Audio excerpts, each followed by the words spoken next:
The Sisters, James Joyce. Today is Saturday, January 17th, and it's 11:40 p.m. There was no hope for him this time. It was a third stroke. Night after night, I had passed the house. It was vacation time, and studied the lighted square of window. And night after night, I had found it lighted in the same way, faintly, evenly. If he was dead, I thought I would see the reflection of candles on the darkened blind, for I knew that two candles must be set at the head of a corpse. He had often said to me, I am not long for this world, and I had thought his words idle. Now I knew they were true. Every night as I gazed up at the window, I said softly to myself, the word paralysis. It had always sounded strangely in my ears, like the word gnamnon in the Euclid, and the word simony in the Catechism. But now it sounded to me like the name of some maleficent and sinful being. Maleficent and sinful being. It filled me with fear, and yet I longed to be nearer to it and to look upon its deadly work. Old Cora was sitting at the fire smoking when I came downstairs to supper, while my aunt was ladling out my stirabout. Landling. Let's check the spelling of landling. Ladling.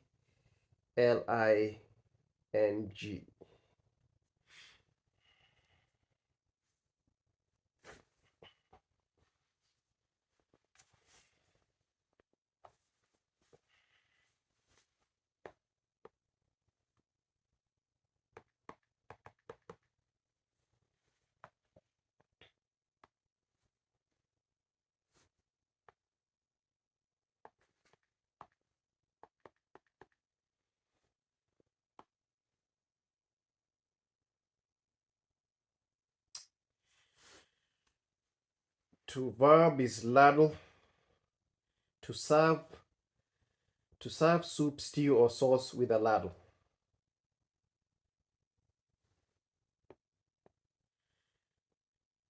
To serve with or a sieve with a ladle.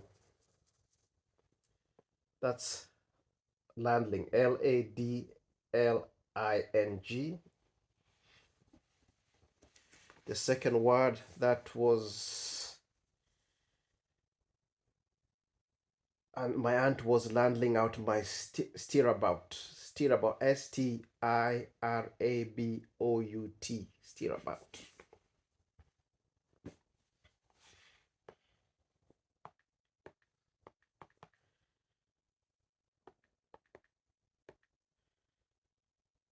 Stirabout, meaning porridge made from stirring oatmeal in boiling water or milk. Stirabout, porridge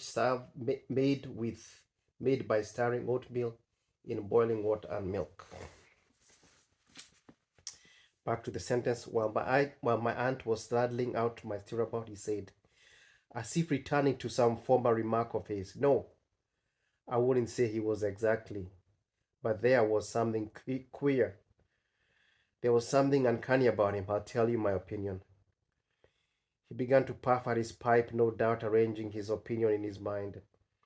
Tiresome old fool. When we knew him first, he used to be rather interesting, talking of feints and worms, but I soon grew tired of him and his endless stories about the distillery. I have my own theory about it, he said. I think it was one of those peculiar cases, but it's hard to say. He began to puff again at his pipe without giving us his theory. My uncle saw him staring and said to me, well, so your old friend is gone. You'll be sorry to hear. Who? Said I. Father Flynn.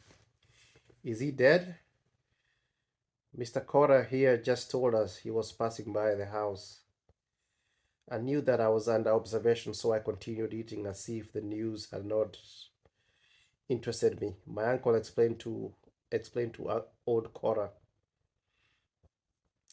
the youngster, and he were great friends. The old chap brought him a great deal, mind you, and they say he had a great wish for him.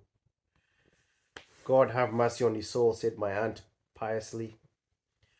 Old Connor looked at me for a while. I felt that his little beady black eyes were examining me, but I would not satisfy him by looking up from my plate. He returned to his pipe and finally spat rudely onto the grate.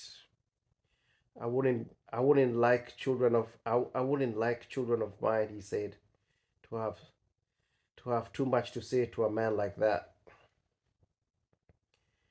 How do you mean, Mr. Cora? Asked my aunt. What I mean is, said old Cora, it's bad for children. My idea is let a young lad run about and play with young lads of his own age and not be. Am I right, Jack? That's my principle too, said my uncle. Let him learn to box his corner. That's what I always say. That's what I'm always saying to that Rosicrucian there. Rosicrucian. That Rosicrucian there. Let's check the meaning.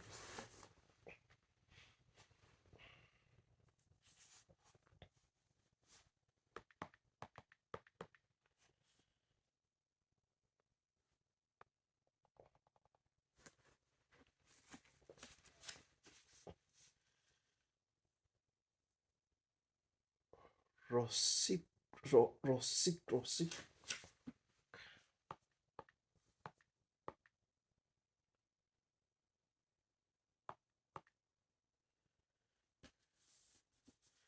Rosicrucian definition: a member of a secretive 17th or 18th century society devoted to the study of metaphysical, mystical, and alchemical law. An anonymous pamphlet of 1614 about mythical 15th century knight called Christian Rosencrantz is said to have launched the movement.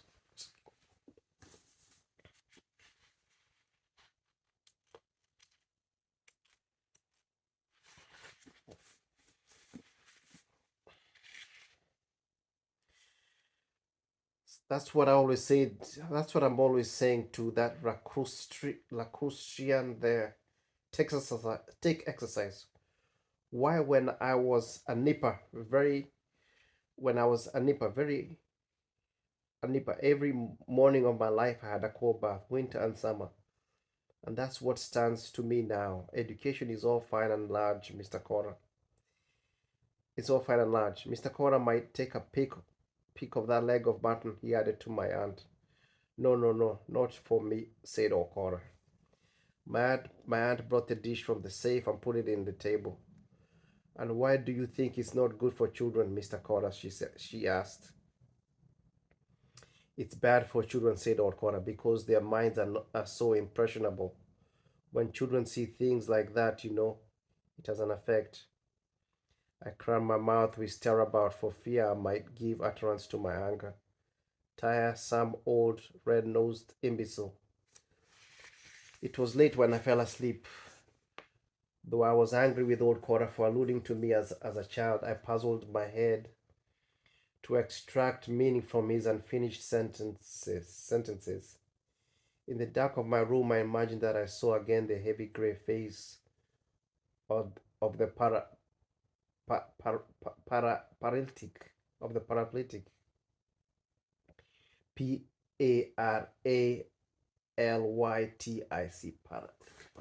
Paralytic, paralytic.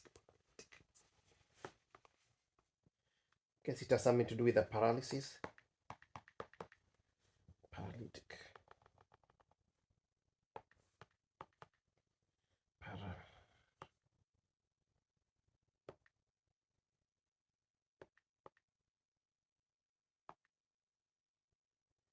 Paralytic.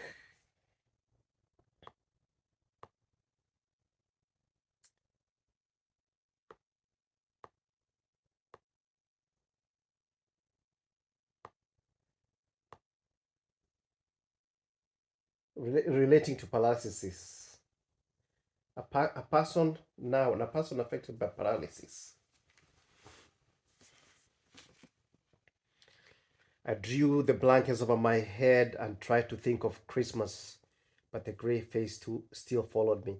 I murmured, and I understood that he desired to confess something. I felt my soul receding into some pleasant and vicious region, and there again I found it waiting for me. It began to confess in a murmuring voice, and I wondered why it smiled continually and why the lips were so moist with spittle. But then I remembered that it had died of paralysis, and I felt that I too was smiling feebly as if to absolve the simoniac of his sin. The simoniac, Simoniac,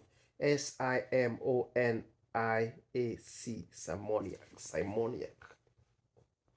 I guess something to do with the simoniac, something to do with the Bible, Simon,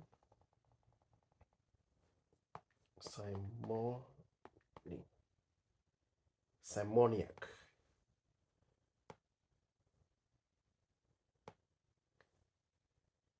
Simoniac, a person who commits simony, the historical and ecclesiastical offense of buying, selling, and trafficking in church offices, benefices, sacraments, or spiritual privileges for money or worldly gain. Named after Simon Magnus in the Bible, who tried to buy the power of the Holy Spirit from apostles. Simony was considered a grave sin, leading to corruption, especially in medieval times, and involved illicit exchanges of spiritual or temporal things.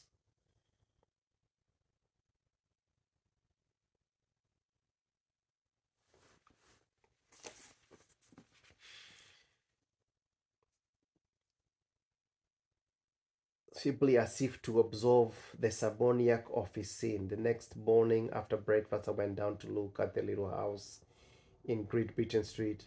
It was an unassuming shop registered under the vague name of drapery. The drapery consisted mainly of children's booties and umbrellas, and on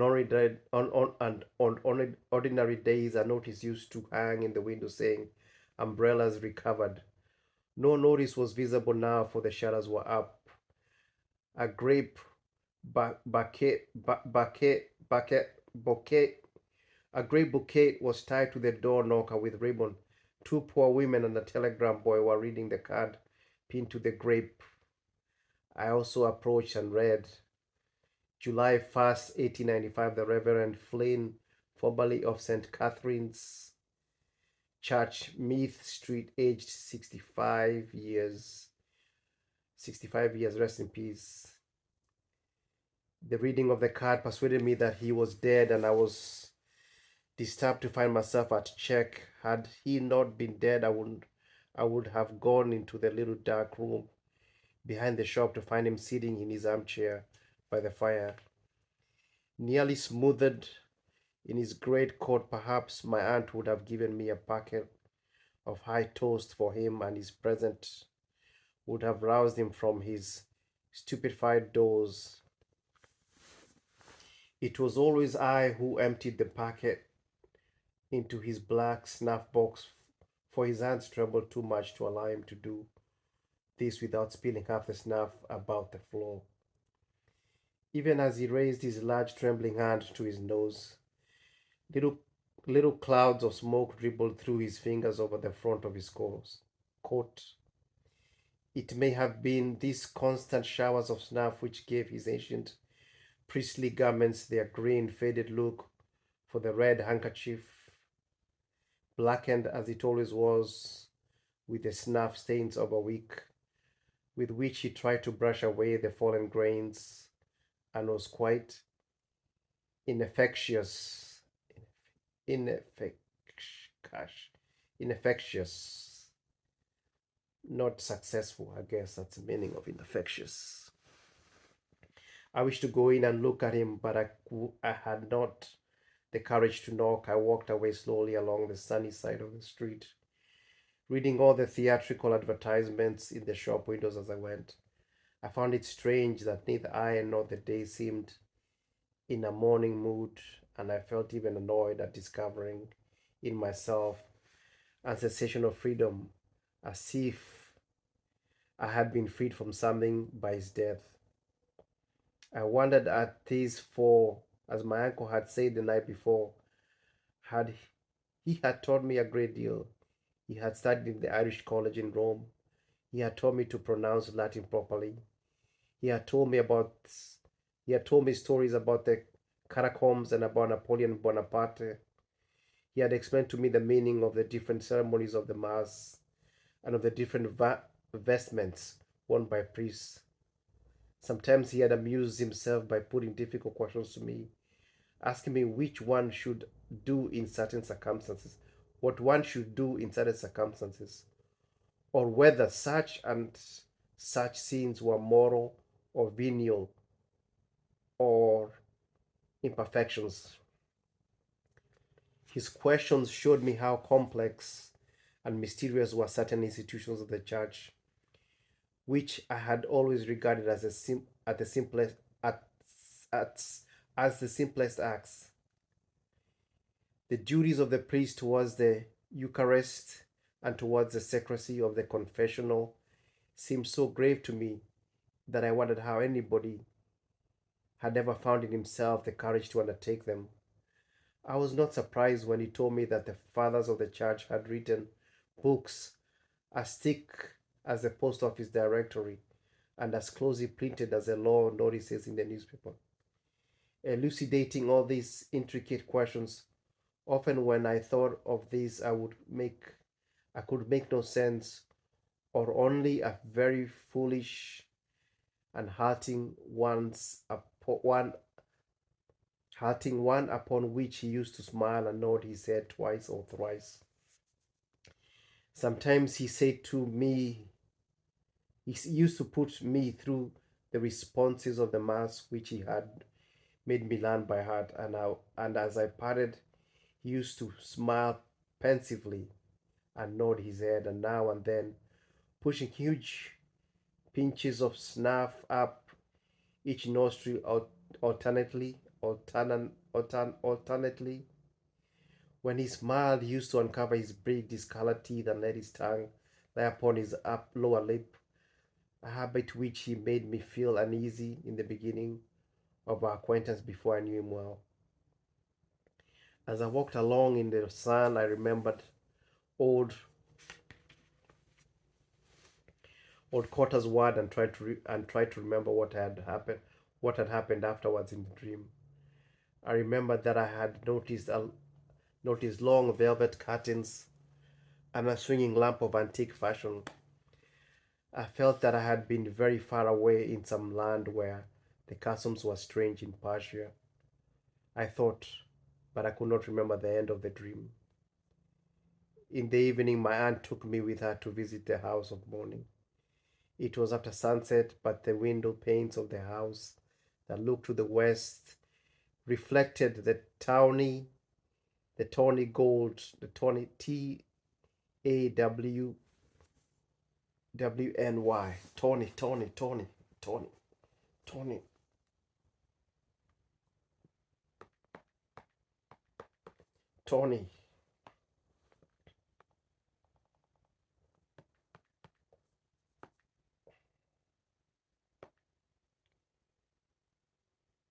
tawny, tawny, tawny, tawny, the tawny,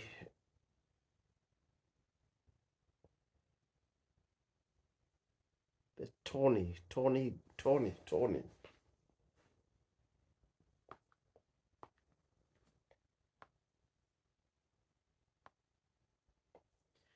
An orange or brown or yellowish brown color.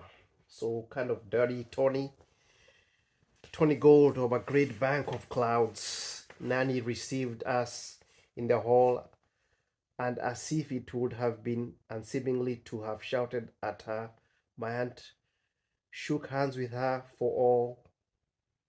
The old woman pointed upwards, interrogatingly, negatively, and on my aunt, nodding, proceeded to toil up the narrow staircase before us, her bald head being scarcely above the level of the banister rail. And at the first landing, she stopped and beckoned us forward encouragingly towards the open door of the dead room. My aunt went in, and the old woman, seeing that I hesitated to enter, began to beckon me again, repeatedly with her hand. I went in on tiptoe. The room, through the lace end of the blind, was suffused with dusky golden light amid what the candles looked like, pale with thin flames. He had been confined. Nanny gave the lead, and Nanny gave the lead, and we three knelt down at the foot of the bed. I pretended to pray, but I could not gather my thoughts because old woman's mutterings distracted me. I noticed how clumsily her skirt was hooked at the back, and how the heels of her cloth boots were trodden down all to one side. The fancy came to me that the old priest was smiling as he lay there in his coffin, but no, when he rose and went up to the head of the bed, I saw that he was not smiling. There he lay, solemn and copious, copious, vested for the altar, his large hands loosely retaining a chalice. His face was very translucent, grey, massive, with black cavernous nostrils encircled by a scanty white fur. There was a heavy odor in the room, the flowers. We crossed ourselves and came away. In the little room downstairs, we found Eliza seated in his armchair in state. I groped my way towards my usual chair in the corner while Nanny went to the sideboard and brought out a decanter of sherry and some white glasses. She sat this on the table and invited us to take a little glass of wine. Then, at her sister's bidding, she filled out the she filled out the sherry into the glasses and passed them to us. She pressed me to take some cream crackers also, but I declined because I thought it would make too much noise eating them. She seemed to be somewhat disappointed at my refusal and went over quickly to the sofa where she sat down behind her sister. No one spoke. We all gazed at the empty fireplace. My aunt waited until Eliza sighed and then said, "Oh well, he's gone to a better world." Eliza sighed again and bowed her head in assent. My aunt fingered the stem of her wine glass before sipping a little. "Did he?" peacefully she asked. "Oh, quite peacefully, ma'am," said Eliza. "You couldn't tell when the breath went out of him. He had a beautiful death, God be praised, and everything. Father O'Rourke was in with him a Tuesday, and anointed him and prepared him and all. He knew then. He was quite resigned. He looks quite resigned," said my aunt. That's what the woman who had in that's what the woman we had in to worship said. She said he looked as if he was asleep. He looked that peaceful and resigned. No one would think that he would make such a beautiful corpse. Yes, indeed, said my aunt. She sipped a little more from her glass and said, "Well, Miss Flynn, at any rate, it must be a great comfort for you to know that you did all you could for him. You were both very kind to him, I must say." Eliza smoothed her dress over her knees. "Oh, poor James," she said. "God knows we all do. We done all we could. As poor as we are, we wouldn't see him want anything while he was in it." Nanny had leaned her head against the sofa pillow and seemed about to fall asleep. "There's poor Nanny," said Eliza, looking at her She's wore out. All the work we had, she and me, getting in the woman to wash him and then laying him out and then the coffin and then arranging about the mass in the chapel. Only for Father Roque, I don't know what we'd have done at all. It was him brought it was him brought us all them flowers and them candlesticks and out of the chapel and wrote out the notice for the Freeman's General and took charge of all the papers for the for the ceremony and poor James's insurance. Wasn't that good of him? Said my aunt. Eliza closed her eyes and shook her head slowly. Ah, there is no friend like the old friends, she said. When all is said and done, no friends that a body can trust. Indeed, that's true, said my aunt. And I'm sure now that he's gone, in his eternal reward, he won't forget you and all your kindness to him. Oh, poor James, said Eliza. He was no great trouble to us. You wouldn't hear him in the house any more than now. Still, I know he's gone and all to that. It's when all it's all over that you miss him, said my aunt. I know, I know that, said Eliza. I won't be bringing him in his cup of beef tea anymore, nor you, ma'am, sending him his snuff. Oh, poor James. She stopped as if she were communing with the past and then said shrewdly, mind you, I noticed there was something queer coming over him lately. Whenever I'd bring him in his soup to him or there, I'd find him with his bravery fallen to the floor, lying back in his chair, his mouth open. She laid a finger against her nose and frowned. Then she continued,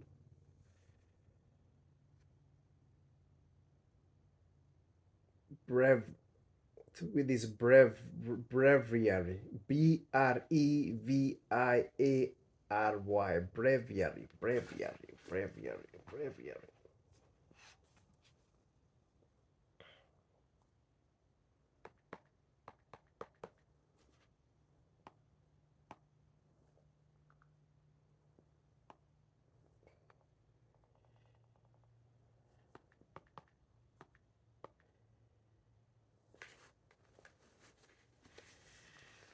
Breviary.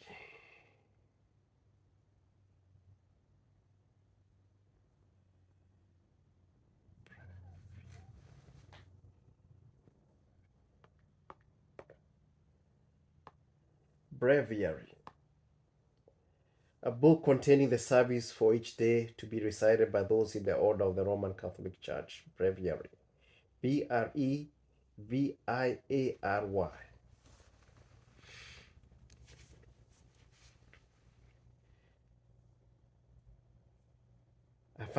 I'd find him with his breviary fallen to the floor, lying back in the chair, his mouth open.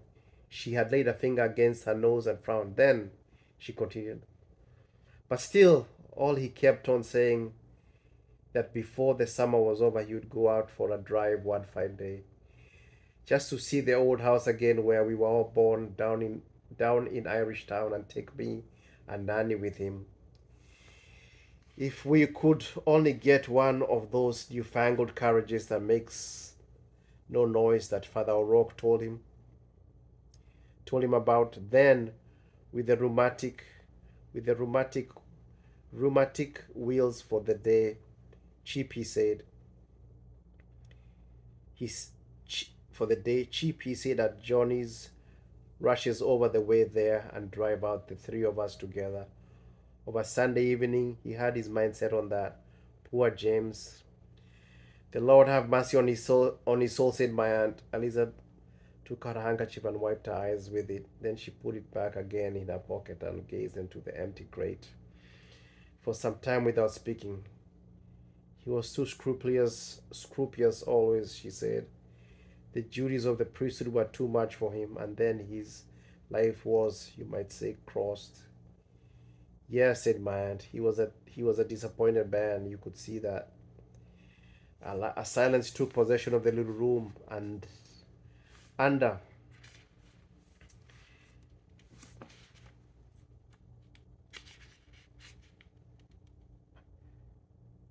under the cover, I approached the table and tasted my sherry.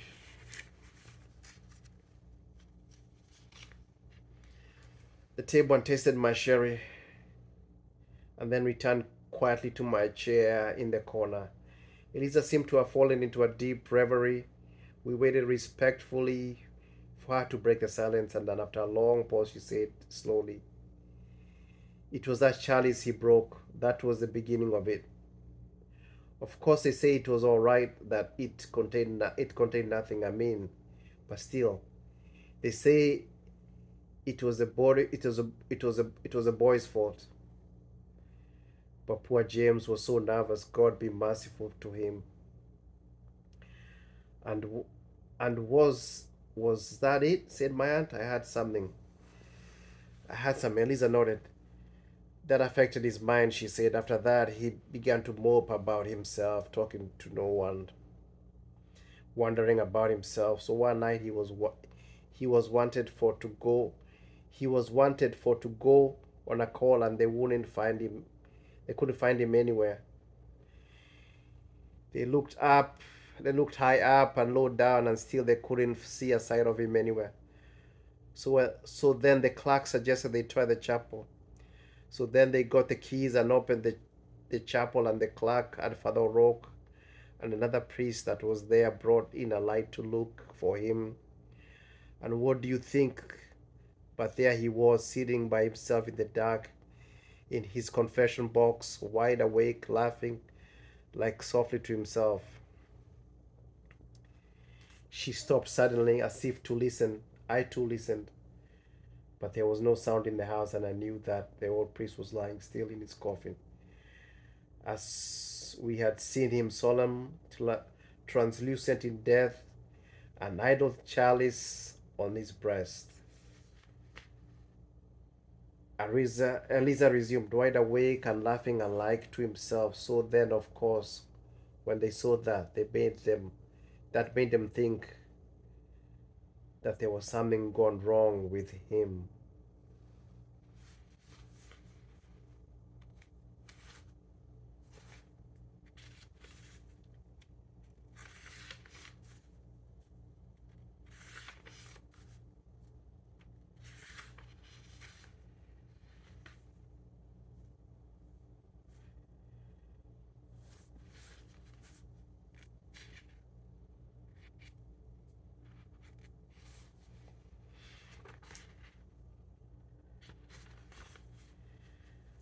So that was the sisters. This is under the Dubliners. And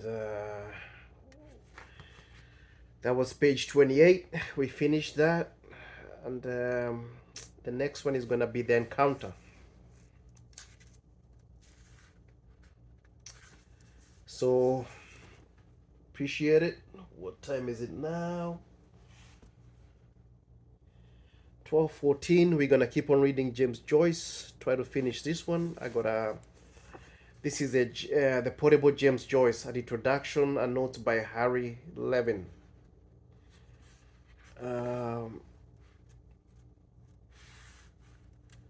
Portable James Joyce, an introduction and notes by Henry Levin, a Viking Press. Copyright 1946, 1947 by Viking Press. Copyright whatever. First published 1947. So we're gonna keep on reading. Appreciate it. Thank you. Later. Good night.